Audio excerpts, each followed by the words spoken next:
Every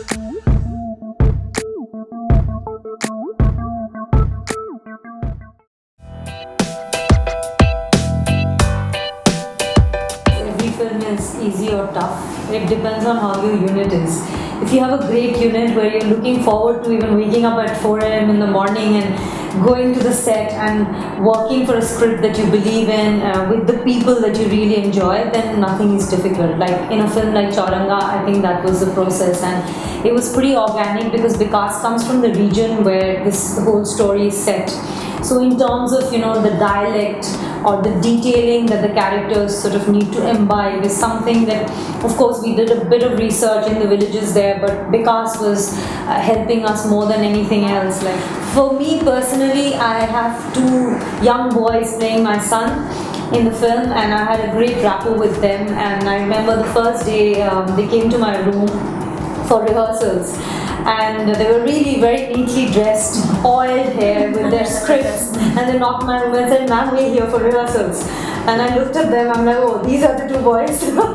So I asked them to keep the script in the room, and I said, okay, let's go out. So we took a cycle rickshaw, and we went to the Tagore Museum, and we toured like the whole day. We were just touring the whole of Shantiniketan, and I was learning things from them, and they were learning things from me. We had lunch in a roadside Bengali restaurant, and we just became friends and mother and son. It was an organic process like this with actors, and similarly with my character and Sanjay's character.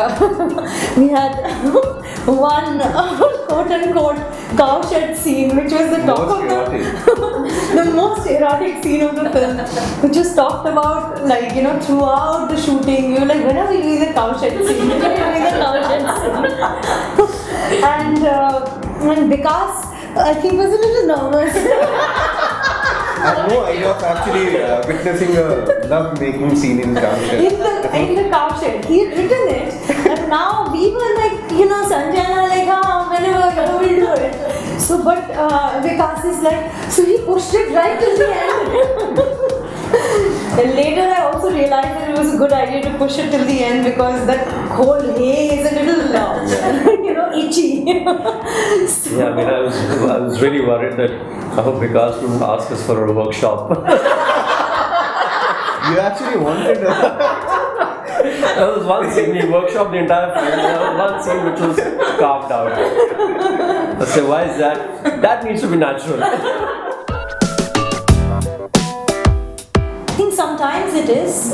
In certain films, I have done where for 2 months I've lived something where after that I have to meditate it out for a few days.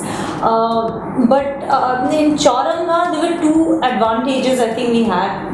We all are very positive and sort of light-toned people, in that sense. And the second thing is, I think Vikas's script was so well written that I felt as an actor, I don't want to destroy the script by improvising too much. I just want to do exactly what he wants me to do and what is written. In a script like this, less is more. See, all the scripts are demanding at different levels. So certain scripts come to you and certain characters that also sort of sensitize you in a certain way. It's within this film as well. Of course, like Honor mentioned, everyday discrimination or casteism, but and sometimes you also realize that maybe you also violated it somewhere, and so the constant tussle between being the violator and being violated, so you sort of, your perception sort of changes, you get sensitized, and it just helps you to grow as an individual and hence as an actor as well. And I would like to add that the film, it sounds probably very negative, dark and serious. It's not as dark as the incident was, because it's a story of a 14-year young boy and his innocent love. So, of course, it does take a darker turn towards the end, but it's also a portrayal of an everyday village in India, and a village life despite all the difficulties, despite all the underlying darkness or undercurrents of violence. It's a very lively village. Of course, there are undercurrents of violence, and they do come to the fore towards the end. But it's also a film that's very positive in a way, and at least that leaves you with a ray of hope.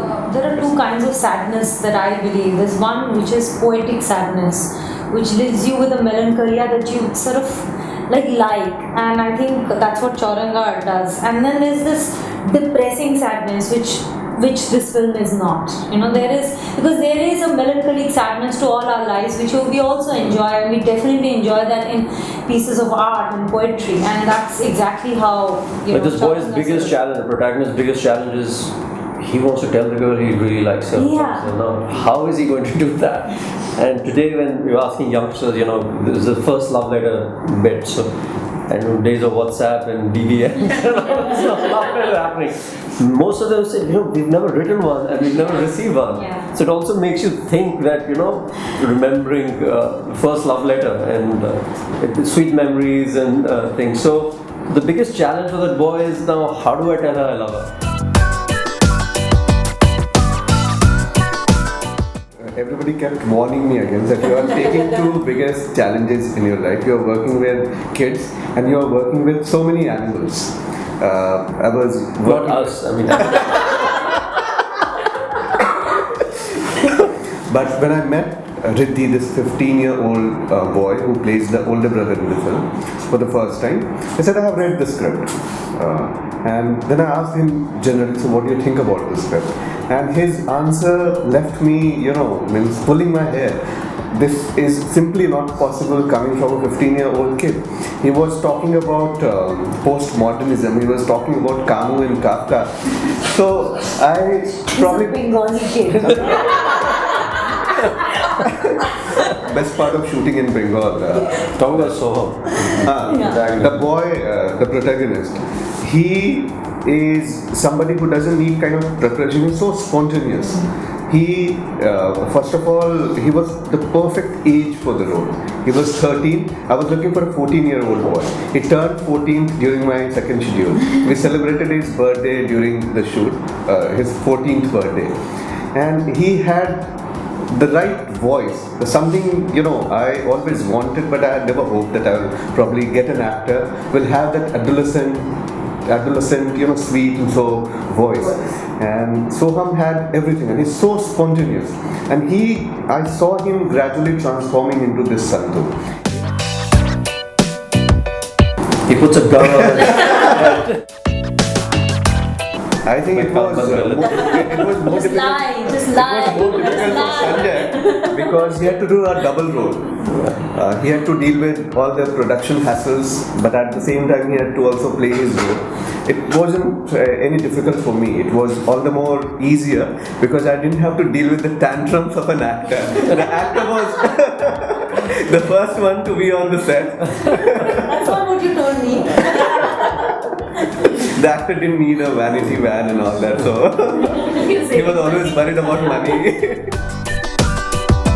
I think in the script stages we all had lots of discussions, but again I think in everything there were discussions, but the final way the film looks, the script, everything has always been Vikas's.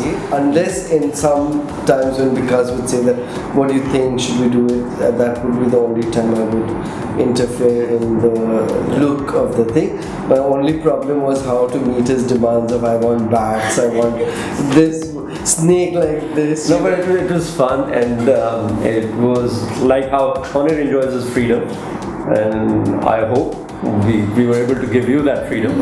But at least kind of, because see, we never have luxury of funds out of the box, so but you try and create that environment so that the director can do his work. So but it looks stunning.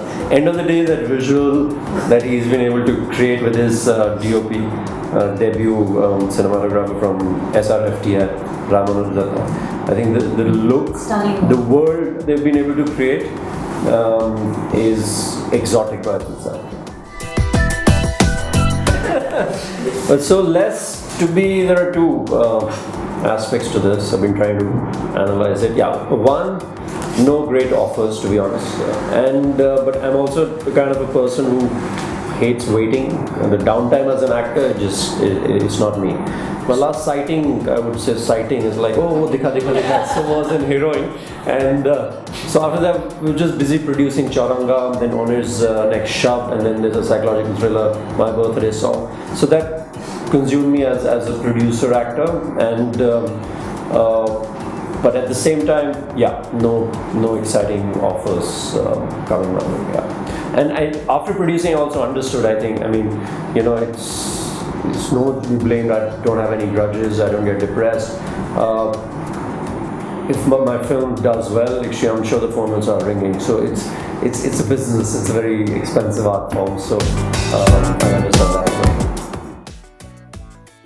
You know, I think it's anybody and everybody who makes a film, however, whether it's a 100 crore film or it's a 1 crore film, whatever, you want people to either like the film, you know, that's the most important thing, and you want it to, you know, do well within its space, and that is what is important, because the journey we've had, which is satisfaction, you know, that is already there. We are proud of the product, so that aspect is already there. And now to be able to reach out, because I feel the story, you know, like very often we feel that the reach is much more than me, and we hope and attempt that with every film that reach increases, and that's what one hopes. Please reach out to the discerning audience, which is who are in like many cities. So just theatre mapping and, you know, figuring out how to reach those centers. So we're hoping that at least a discerning audience, and it crosses over to other parts of the country. We need to keep watching our own films, and we've crossed over to, you know, other countries. But I'll be happy if my film does well in Kochi, you know, or